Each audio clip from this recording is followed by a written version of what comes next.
তবে আমি আপনাদের সময় ক্রয় বিক্রয় পদ্ধতি নিয়ে আলোচনা করেছিলাম। আজ আপনাদের সময় সততার বিষয় নিয়ে কথা বলি।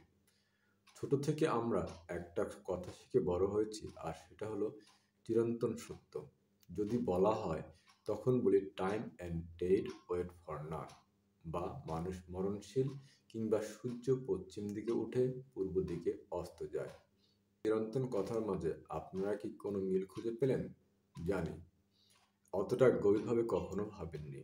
একটু ভাবুন। আর সেটা হলো, প্রতিটি উদাহরণে সময়ের সততা বলা হয়েছে, অর্থাৎ সময় সত্য।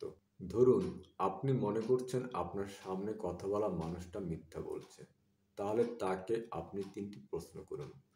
তখন কয়টা বাজে? কতক্ষণ ছিলা? কখন ফেরত আসছো? এমন প্রশ্ন শুনে আপনার সামনে মিথ্যা বলা মানুষটা ভ্যাবাচ্যাকা খেয়ে যাবে। তখন তার প্রকৃত সত্য বলা ছাড়া উপায় নাই। অথচ তার সাথে ঝগড়া করে যুক্তির পর যুক্তি দিয়ে প্রমাণ দিয়ে তার মুখ থেকে সত্য বের করার দীর্ঘ সময় নষ্ট করার কোনো দরকার নাই।